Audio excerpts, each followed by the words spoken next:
sore semuanya. Mudah-mudahan kita semua dalam keadaan sehat walafiat. Pada sore hari ini, saya akan menjelaskan tentang uji normalitas dengan G-quarter. Kalau kemarin kita sudah belajar uji normalitas dengan G-force, maka pada sore hari ini, Pak akan menjelaskan tentang uji normalitas dengan G-quarter. Tidak banyak perbedaan antara G-quarter maupun Lilly force. Yang membedakan adalah kalau Lilly force itu dengan data tunggal, maka untuk G-quarter ya, dia menggunakan data tunggal.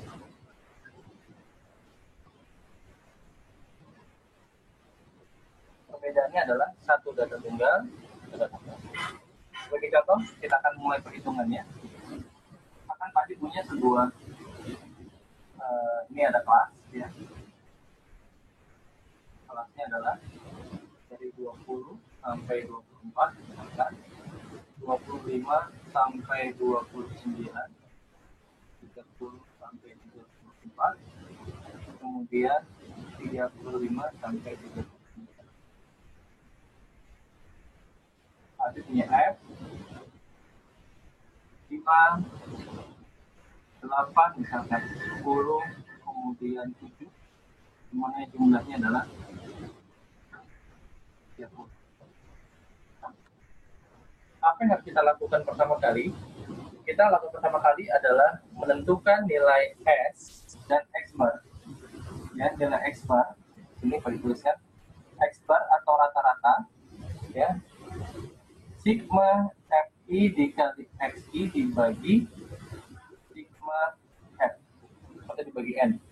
Sedangkan N sama dengan akar dari F XI min X bar pangkat 2 dibagi sigma F min 1. Ini sudah kita pelajari sebelumnya. Maka kita tinggal mencari nilai ini ya berdasarkan data yang sudah kita peroleh.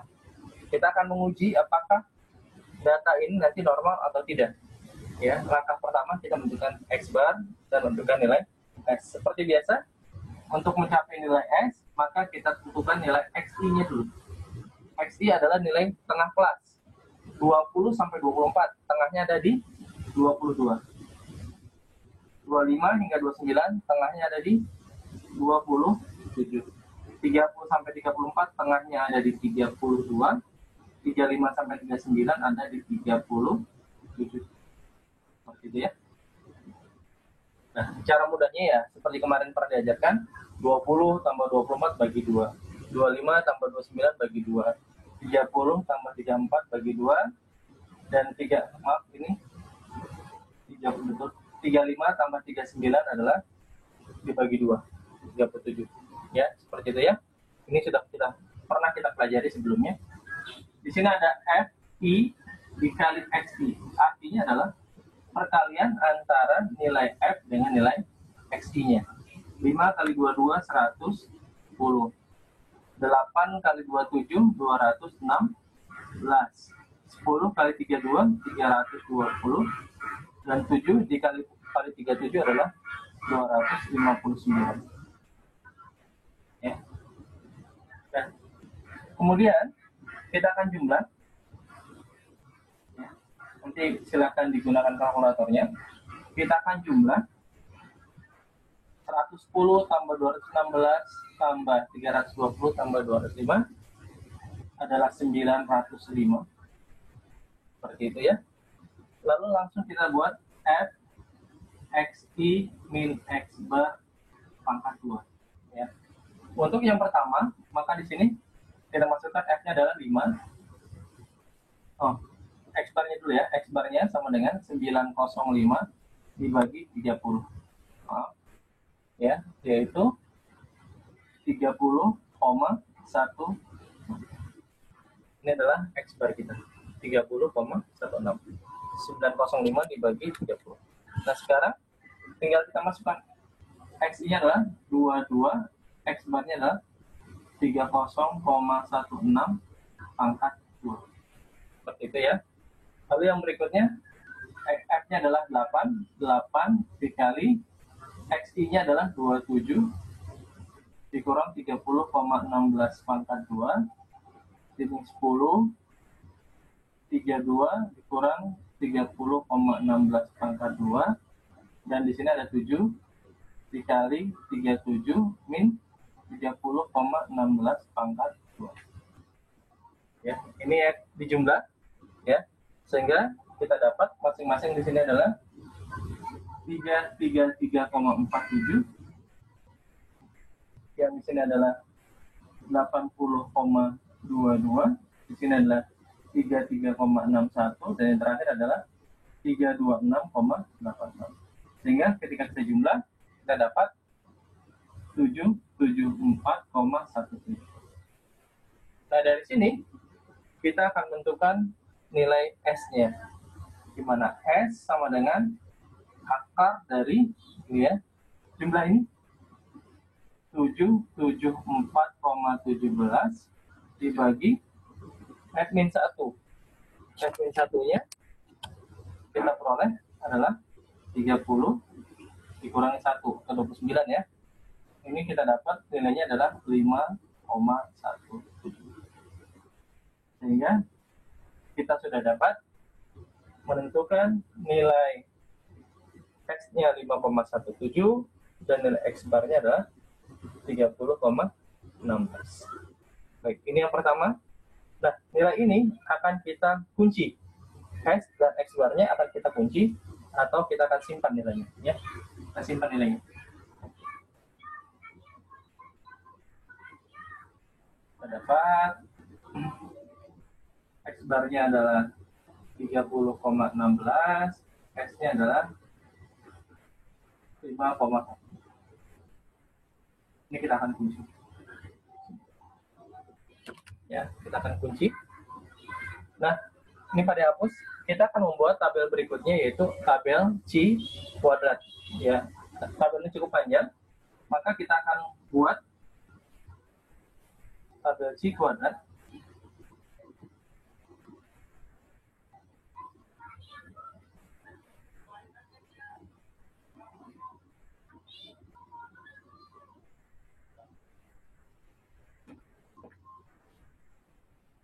Tabel penolong C kuadrat.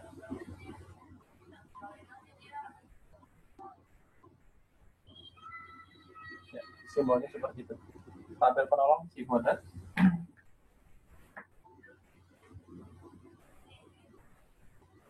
Ya. Kita akan buat seperti awal, kita akan buat kelasnya. Ya. Kelas.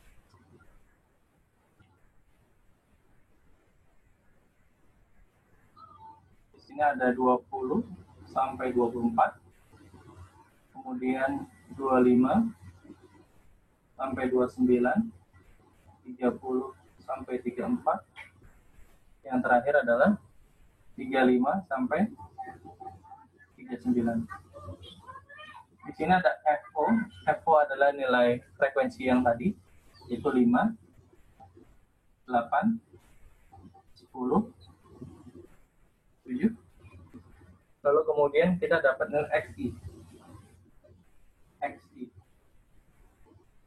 XI-nya berbeda dengan XI pada tabel semula. Kalau XI yang tadi adalah nilai tengah kelas, XI yang di sini adalah nilai awal kelas dikurangi 0,5. Ya, nilai awal kelas dikurangi 0,5 dan dituliskan di paling atas. Jadi 20 dikurang 0,5 adalah 19,5. Berikutnya 25,5 dikurangi 0,5 yaitu 24,5. Jadi dituliskan di antaranya. Dia tidak lurus ya, tapi dia di antaranya. Seperti itu. Lalu 30 dikurangi 0,5 adalah 29,5. Seperti ini. Lalu 35,5 dikurangi 0,5 yaitu 34,5. Dan paling akhir ditambahkan satu lagi. Ya, Pak, yang terakhir bagaimana? 39,5, 39 ditambah 0,5 menjadi 39, macam itu. Ya, jadi kita menggunakan data atau cara seperti ini. Ditambahkan lagi di bagian akhir. Jika sudah, kita menentukan nilai ZI.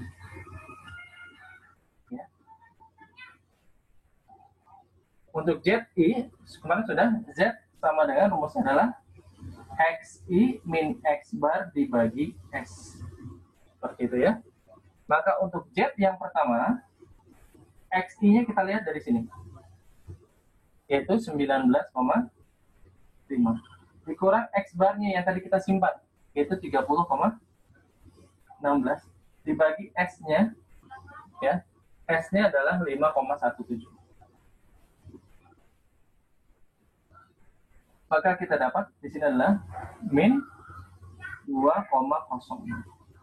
Seperti itu. Kita tuliskan di sini. Min 2,06.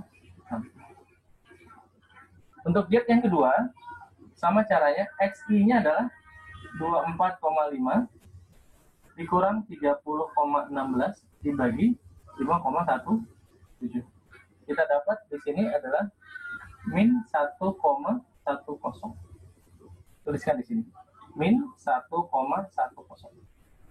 Lalu berikutnya, Z yang ketiga, kita dapat 29,5 dikurang 30,16 dibagi 5,17. Kita peroleh adalah min 0,13. Min 0,13. Untuk ZI, kita cukup menggunakan dua angka di belakang koma. Karena nanti kita menentukan tabel berdasarkan angka ZI. Jadi lebih mudah nanti menggunakan dua angka di belakang koma. Dan seterusnya Z yang keempat maupun Z yang kelima, kita hitungannya sama dengan Z1, Z2, Z3. Langsung Pak tuliskan di sini adalah 0,84. Yang terakhir adalah 1,81. Jika sudah selesai mencari nilai Z-nya, maka kita menentukan nilai Z tabel.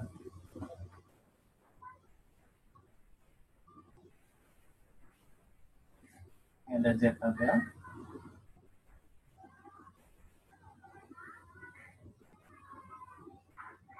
Kemarin sudah diajarkan cara mencari Z, yaitu kita ambil, misalkan kita mencari min 2,06, berarti kita ambil adalah 2,0, lalu tarik di sini angka 6. Temukan tabelnya di sini. Ini adalah 0,006. Gitu ya. Cari.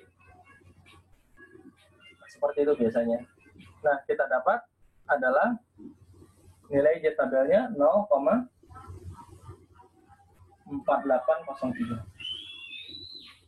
Untuk yang 1,1 min 1,10, cara mencarinya adalah 1,1 ya, kemudian cari 0,0. Cari di sini, temukan di sini. Pada sudah diajarkan ini, kita dapat adalah 0,3643. Ya, dan seterusnya, nanti kita dapat di sini, kita tuliskan di tabelnya. 0,4803, kemudian 0,3643, dan seterusnya. Kita baca tabel 0,13 berarti 0,1, di sininya adalah 0,03. Temukan di sini. Gitu ya. Kita peroleh nilainya adalah 0,0517 gitu ya. Lalu kemudian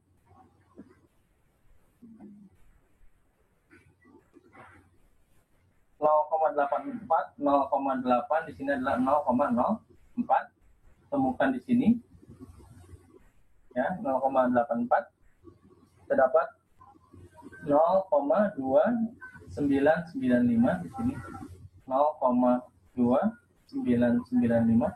Yang terakhir 1,8. Di sini kita temukan 0,01. Temukan di sini. Ya. Sehingga kita dapat yang terakhir adalah 0,4649. 0,4649. Jika sudah, berikutnya kita menentukan nilai FZI.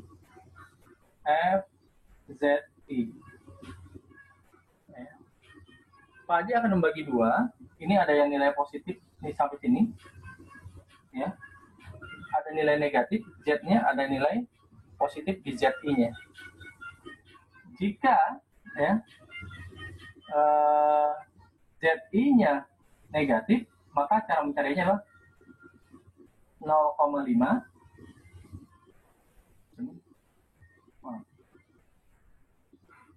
ZI negatif, maka FZI-nya sama dengan 0,5 dikurang Z tabel. Seperti itu. Jika ZI-nya positif, maka FZI-nya sama dengan 0,5 ditambah Z tabel. Begitu ya. Nah, sekarang kita lihat, ini ada yang negatif 3, yang positif 2. Berarti yang untuk di atas ya adalah 0,5 dikurangi 0,4803. Ya, di sini adalah FZI yang pertama yaitu 0,5 kurangi 0,4803. Seperti itu ya. Kita dapat 0,0197. FZI yang kedua, 0,5 dikurang 0,3643. Kenapa dikurangi? Karena masih bernilai negatif. Yang ketiga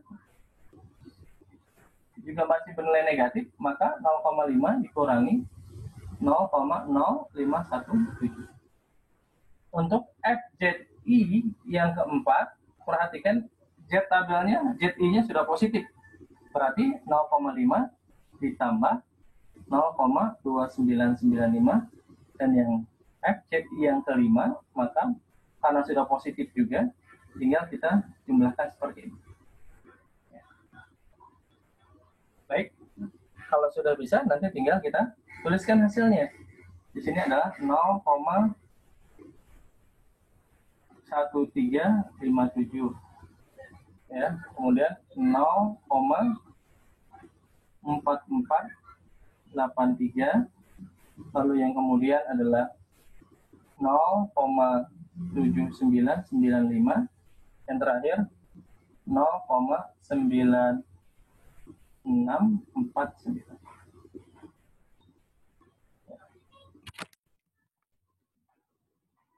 Baik, seperti ini kita sudah dapat. Kalau sudah dapat FZI-nya, maka kita mencari yang namanya LI.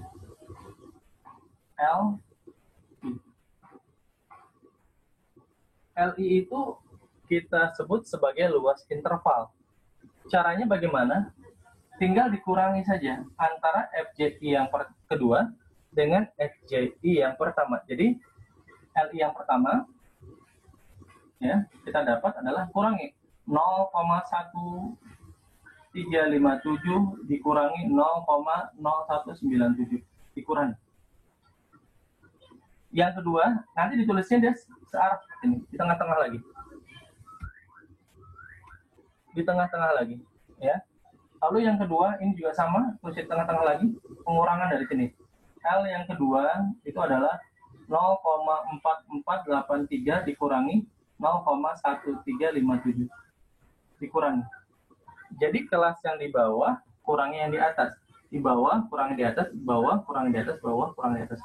Penulisannya sama dengan frekuensinya dan sama dengan kelasnya, tidak diantaranya lagi. Ya, tinggal kita kurangi 0,1357 dikurang 0,0 ini ada 0,0197 ya, kita kurangi, ini hasilnya adalah 0,116, lalu kurangi 0,4483 dikurangi 0,1357, kita peroleh hasil adalah 0,312 ya. Lalu berikutnya min 126 ya. Tinggal dikurangi 0,79 sekian dikurangi 0,44 sekian, kita dapat 0,3512. Yang terakhir 0,96 sekian dikurangi 0,7 sekian, kita dapat adalah 0,1654. Nah, seperti itu menentukan nilai LI-nya. Jika sudah, tinggal 2 langkah lagi, kita menentukan nilai FE, dan nilai dari C kuadrat.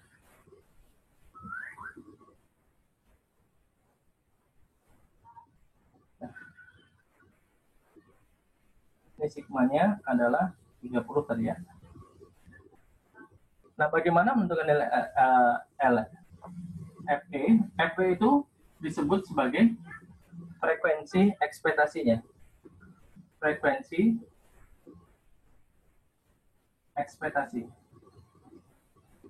Kita kenal dengan nama FE. Frekuensi ekspektasi. Frekuensi ekspektasi atau yang kita kenal dengan FE dirumuskan LI dikali sigma F-nya. Maka untuk yang pertama, FE yang pertama, LI-nya kita lihat. Di sini adalah 0,116 dikali sigma F-nya adalah 30. Ya.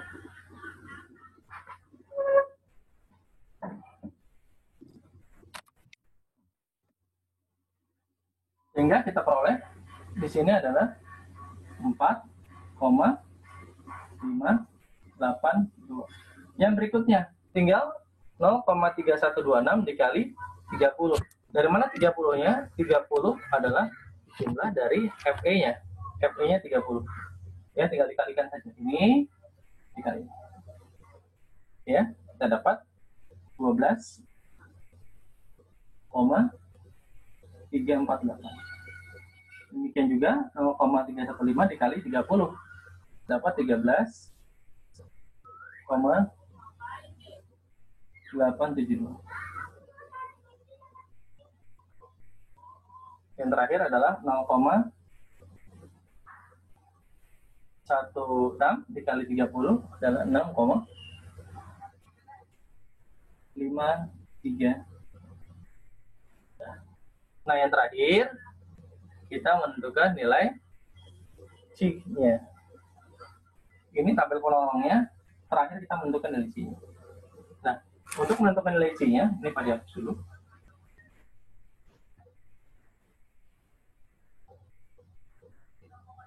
Pak dipindahkan FO-nya tadi. Di sini FO-nya adalah ada 5, 8, 5, 8, 10, 7 ya, kita punya FO-nya ya. FO-nya. Nah, mencari nilai C kuadrat, kita menggunakan rumus nilai C kuadrat itu adalah FO min FE pangkat 2 dibagi FE itu sendiri. Seperti itu. Untuk yang pertama, ya, C kuadrat yang pertama, lihat FO-nya adalah di sini. FO-nya adalah 5. F ini ekspektasinya adalah 4,582 pangkat 2 dibagi 4,58. Seperti itu. Sehingga kita peroleh adalah 0,038. Seperti itu. Untuk yang kedua,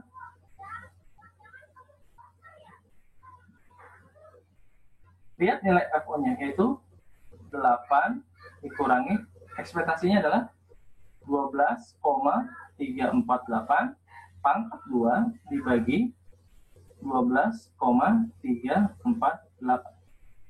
Seperti itu ya. Sehingga kita dapat ini adalah 1,531. Berikutnya yang C ketiga, itu adalah 10 dikurangi ekspektasinya adalah 13,872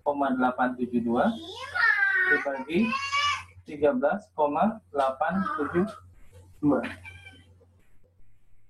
sehingga kita peroleh hasilnya adalah 1,081. Demikian juga yang terakhir, yaitu 7 kurang ekspektasinya adalah 6,533 pangkat 2 dibagi 6,533, sehingga kita peroleh hasil adalah 0,033. Lalu dijumlah ya, kita jumlah. Nah, jumlah inilah yang menjadikan nilai C kuadratnya. Kita jumlah yaitu 2,683. Inilah yang kita kenal dengan C kuadrat. Jadi kita dapat nilai C kuadrat itu sama dengan 2,683. Dapat C kuadrat hitungnya adalah 2,683. Kita cari C kuadrat tabelnya. C kuadrat tabel itu adalah DK min 1, 0,95. Pak, maksudnya apa? Nanti dalam tabel kalian akan temui istilah DK. DK kita kenal dengan derajat kebebasan. DK itu adalah derajat kebebasan. Ya. Nah, DK itu bagaimana, Pak? DK itu sama dengan jumlah kelas. Tadi kita ada berapa kelas? Ya. Kita sampaikan. Yang tadi yang pertama ada 20 sampai 24, 25 sampai 29, 30 sampai 34, 35 sampai 39. Seperti ini ya tadi ya. Berarti ini ada berapa kelas? Ini ada 4 kelas. Sehingga DK-nya adalah 4. Ya. Sehingga kalau si kuadrat tabelnya DK min 1, ya 4 dikurangi 1. Ya, maka V-nya nanti adalah DK min 1, yaitu 4 dikurangi 1, yaitu 3. Nah, nanti dalam tabel itu ada nilai V, ya, seperti ini nilai V, dan ada nilai di sini adalah 0,95. Kamu cari yang V-nya adalah 3 dan 0,95.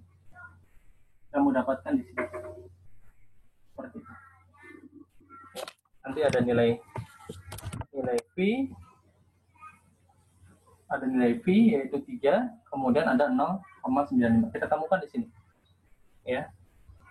Nah, berapa nilainya? Kita akan lihat nilainya adalah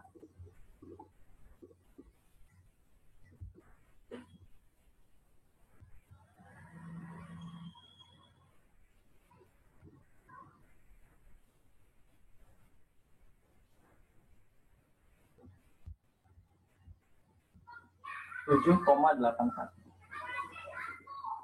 Ya, kita dapat nilainya adalah 7,81. Lalu kita akan masukkan ke sini, yaitu 7,81. Nah, setelah itu baru kita simpulkan. Coba kembali, kita simpulkan.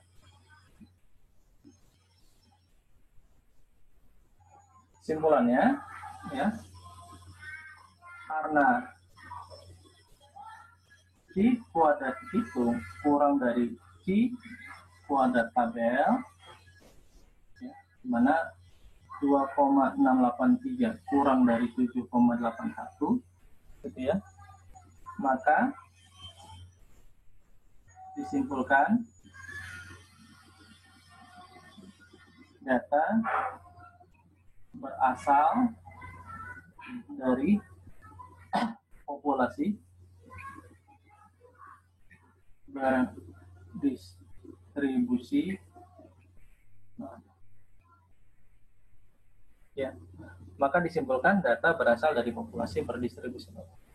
Ya, demikianlah cara menentukan nilai uji normalitas dengan menggunakan C kuadrat. Mudah-mudahan bisa dipahami dan bisa menjadi manfaat untuk kalian belajar ke depannya. Nah, sebagai latihan nanti di akhir modul, silakan dikerjakan latihannya, kemudian diikuti cara pengerjaannya, lalu nanti Pak Adi akan koreksi sudah sejauh mana kemampuan kalian dalam menyerap materi yang Pak Adi berikan. Demikian yang dapat Pak Adi sampaikan. Lebih kurangnya mohon maaf. Assalamualaikum warahmatullahi wabarakatuh.